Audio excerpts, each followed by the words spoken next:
Eu sou o professor Inairo Gomes, Francisco Inairo Gomes. Depois de conhecermos todos os elementos estruturais da moral, as teorias sobre a sua origem, entre outros importantes assuntos, vejamos agora mais um relevante tema que envolve o núcleo e o propósito da moral. O ato moral e os conflitos. O que é ato moral? Já sabemos que ato moral é todo ato praticado por uma pessoa e que de forma direta ou indireta afeta outra ou outras pessoas, uma comunidade, uma nação ou toda a humanidade. Sabemos também que a pessoa que pratica o ato moral denomina-se sujeito do ato e a pessoa ou pessoas, comunidade, nação ou a humanidade sobre quem incide o ato moral denomina-se objeto do ato.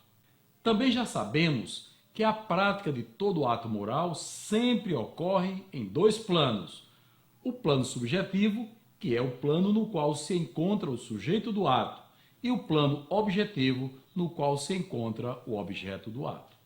Convém rememorar que o ato moral só passa a existir quando o sujeito do ato exterioriza o seu querer, fazendo com que o ato saia dos limites do plano subjetivo e adentre o campo do plano objetivo, momento exato esse em que podem surgir os conflitos. De sorte que, enquanto o ato se mantiver apenas nas intenções do sujeito do ato, ou seja, no plano subjetivo, ele ainda não existe, não pode ser considerado ato moral e, por conseguinte, não é capaz de gerar os conflitos.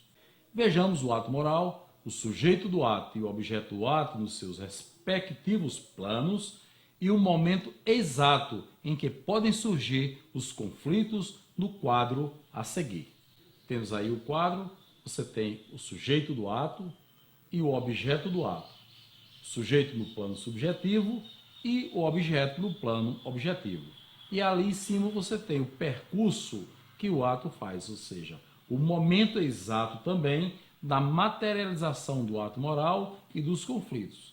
Veja que o ato só se materializa quando ele transita, quando ele é exteriorizado e passa do plano subjetivo para o plano objetivo. Exatamente naquele momento é onde o ato se materializa e podem acontecer os conflitos. O que é conflito?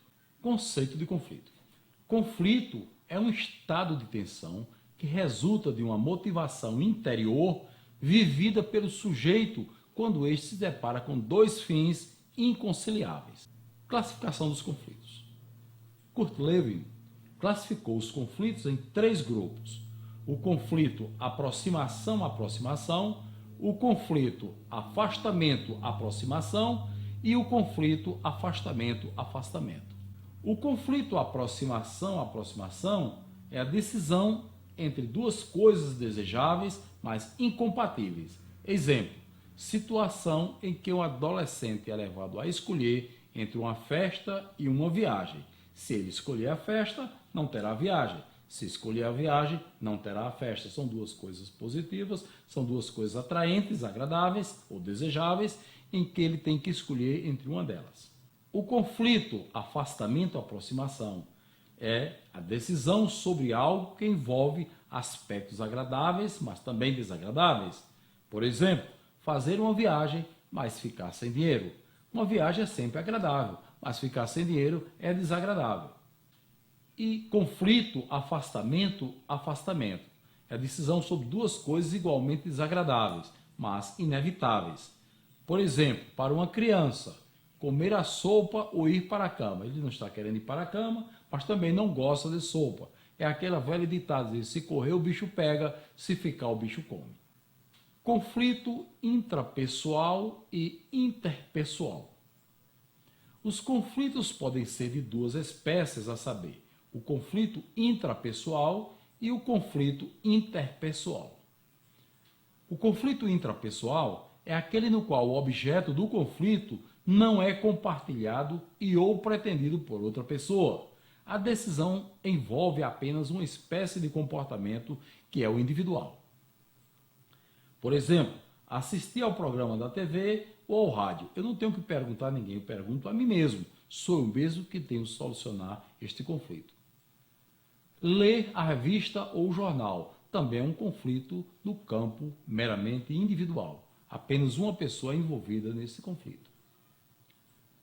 No conflito intrapessoal, o objeto do conflito não é compartilhado ou pretendido por outra pessoa. A decisão envolve apenas uma espécie de comportamento, que é o individual. Portanto, é uma solução mais simples. Somente a cada um de nós cabe decidir. Nossa decisão será solitária. No conflito interpessoal, o objeto do conflito é compartilhado e ou pretendido por outra pessoa. A decisão necessariamente será compartilhada e envolve duas espécies de comportamentos, o individual e o moral. Nesse caso, o objeto do conflito, que envolve normalmente bens, direitos e obrigações, é compartilhado ou pretendido pelos indivíduos A e B. A decisão necessariamente será compartilhada e envolve duas espécies de comportamento, o individual e o moral.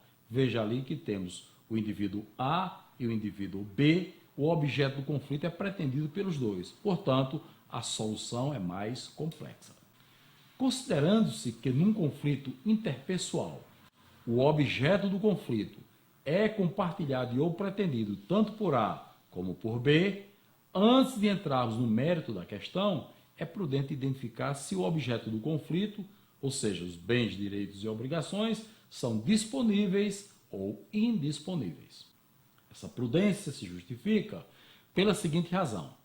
Quando o objeto do conflito envolve bens, direitos e ou obrigações, a condição de serem disponíveis ou indisponíveis implica necessariamente na definição da competência das pessoas envolvidas no momento da solução dos conflitos. Direitos disponíveis e indisponíveis. Dizem-se disponíveis aqueles bens, direitos e obrigações cujos interesses se circunscrevem aos limites dos direitos das partes envolvidas no conflito, e indisponíveis os que envolvem interesses de terceiros, da sociedade ou cuja tutela é da competência privativa do Estado. Em se tratando de bens, direitos e obrigações, cujos interesses circunscrevem aos limites dos direitos disponíveis das partes envolvidas no conflito, o ideal seria que a solução desses conflitos ficasse restrita ao campo da moral e, por conseguinte, da competência da justiça privada. Nós temos ali o objeto do conflito, compartilhado ou pretendido pelos indivíduos A e B. Ora, se esses bens que são objeto do conflito são indisponíveis ou disponíveis, então nós temos caminhos diferentes a percorrer. Em sendo os bens indisponíveis, o caminho é o do direito e o judiciário. Em sendo esses bens disponíveis, o caminho da ética, da moral e, portanto, resolvido pela justiça privada. Sem dúvida, uma solução complexa desse caso dos bens e direitos disponíveis ou indisponíveis quando se trata de conflito interpessoal. Em nosso país, a solução de conflitos que envolvem direitos disponíveis e pessoas capazes, apesar de legalizada e definida a competência da justiça privada para esse fim, prevalece ainda a cultura da preferência pelo Poder Judiciário. Observemos no quadro a seguir que, devido a esse costume antigo da preferência pelo Judiciário, este encontra-se completamente abarrotado de processos, além de sobrecarregado de atribuições, enquanto a justiça privada ainda permanece ociosa. Vejamos a seguir. Nós temos ali o campo da ética e o campo do direito. Temos conflitos com direitos patrimoniais disponíveis e conflito envolvendo direitos indisponíveis. Então, no campo da ética, nós temos mediação, conciliação e arbitragem. Assim também temos no campo do direito, mediação, conciliação e arbitragem. O fato dos costumes mandarem a gente buscar sempre o judiciário está sobrecarregando o judiciário. Veja só que conflitos e direitos patrimoniais disponíveis e estão sendo carreados para serem solucionados todos no campo do direito, ou seja, pelo Poder Judiciário, e isso implica numa sobrecarga nos serviços de mediação, conciliação e decisões ou arbitragem dentro do campo do Judiciário. Temos ali o campo da ética e o campo do direito. No campo da ética, o correto seria os conflitos envolvendo direitos patrimoniais disponíveis serem solucionados mediante mediação, conciliação e arbitragem no âmbito privado, enquanto que os conflitos envolvendo direitos indisponíveis deveriam ser solucionados no campo do judiciário, ou seja, na competência do judiciário, mediante também mediação, conciliação e as decisões judiciais que ocorrem no âmbito estatal. Também justificam essa medida o fato de que os conflitos se originam no campo da moral, onde a justiça privada age com maior desenvoltura diretamente sobre o ato moral antiético ou aplicando o ato jurídico adequado, dando assim maior celeridade processual. Vejamos. Nós temos ali no campo da ética e o campo do direito. Percebemos que a origem dos conflitos ocorre no campo da ética, exatamente quando acontece o ato moral antiético, sobre o qual incidem os atos jurídicos para promoverem a reparação ou o atenuamento dos efeitos e consequências do ato moral antiético. Surgimento, crescimento e consolidação dos conflitos. Todo conflito interpessoal tem o seu surgimento com a prática de um primeiro ato moral, em geral antiético, e o seu crescimento começa quando o objeto do ato, uma vez atingido em resposta, decide reagir com um segundo ato moral igualmente antiético. O acúmulo de atos morais antiéticos sucessivos, praticados pelos atores envolvidos, ensejam a consolidação do conflito, culminando com o bloqueio do diálogo, provando dessa forma que um ato antiético não se justifica ou serve para consertar outro ato. Vejamos a seguir. Nós temos ali o sujeito do ato e o objeto do ato. A prática de um ato moral antiético. O primeiro ato, o sujeito do ato praticou e esse ato incidiu sobre o objeto do ato, tendo assim a origem do conflito. A partir desse momento, começa a acontecer o acúmulo de atos morais antiéticos. Este foi o primeiro ato moral antiético. Ora, se o sujeito do ato, que agora tornou-se sujeito do ato, que era objeto do ato na situação anterior, ele responde com um ato moral, o segundo ato, com um ato moral negativo, o que vai acontecer? Começa a se processar o crescimento do conflito. Veja, né, que começou a acontecer um acúmulo de atos. Já temos o primeiro ato e o segundo ato acumulado. O sujeito do ato, agora nesse momento, é um outro indivíduo. Ele responde ao ato moral com o terceiro ato moral igualmente antiético. E o que acontece? Começa a se acumular. E assim sucessivamente vamos observando, né, as alternâncias entre objeto e sujeito, ato, e começa a acontecer um acúmulo de atos morais antiéticos e que, logicamente, vão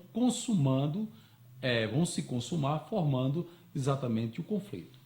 Tá? O acúmulo de atos morais antiéticos, observe, né, desses slides, né, o crescimento do conflito. O conflito vai crescendo. Né? Chega um determinado momento que esse acúmulo moral, esse acúmulo dos atos morais antiéticos, ele chega ao ponto de, vejamos no passo seguinte, mais um ato praticado e, logicamente, oitavo ato nesse caso, nesse nosso exemplo, o que acontece ao final? Exatamente a consolidação do conflito e o diálogo bloqueado. Observe que o sujeito do ato e o objeto do ato, nesse momento, estão de costas para o outro. Por quê? Houve um bloqueio do diálogo. Classificação dos atos morais e a fonte dos conflitos.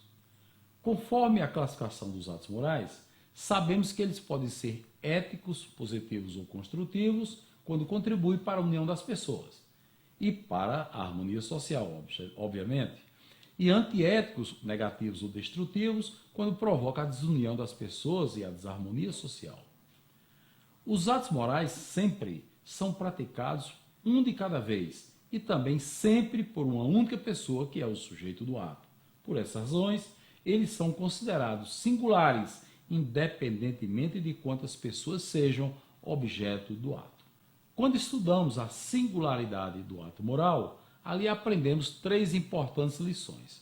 A primeira delas nos disse que, sendo o ato moral singular, de modo singular ele deve ser analisado e julgado, ou seja, um ato de cada vez. A segunda lição nos ensinou que um ato moral singular isoladamente, seja ele ético ou antiético, não tem o condão de sozinho definir a qualidade do caráter de um indivíduo, tornando-o herói ou bandido. A terceira lição nos orientou no seguinte sentido: o juízo ou julgamento de um ato moral necessariamente passa pela análise estrutural desse ato, o que nos impõe que conheçamos os componentes da sua estrutura. Contudo, existe uma quarta lição que nos diz: se o ato moral é singular e, quando antiético, negativo ou destrutivo, geram conflitos, convém, para análise e busca de solução para estes, identificar as causas primárias, ou seja, o ato moral primeiro que originou o conflito em análise.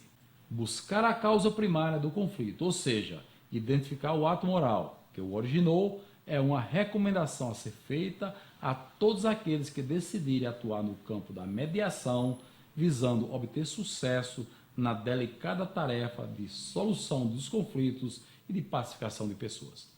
Vejamos a seguir.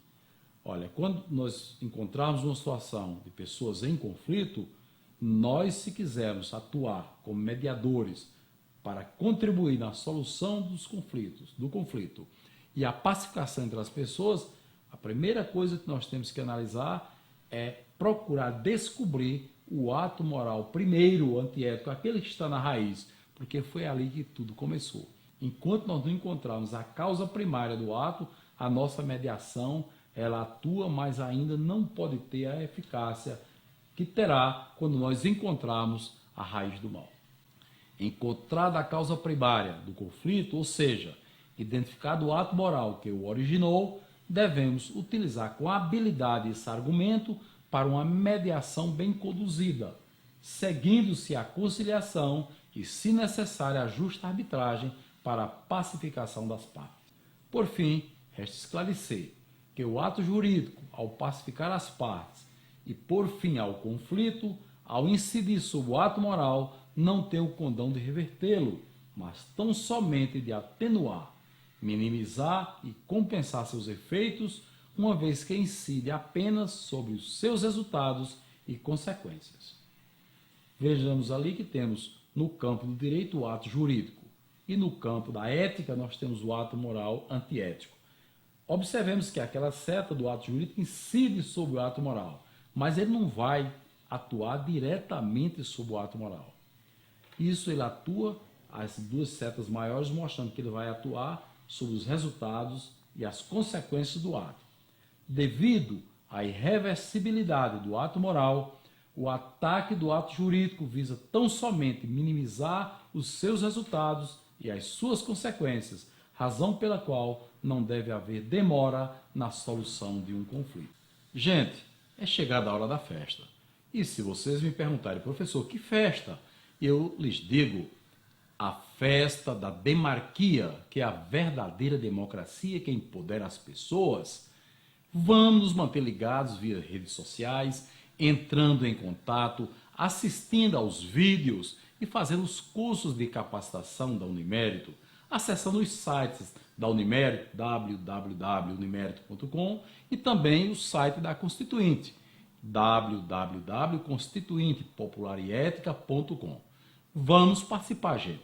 Vamos à festa!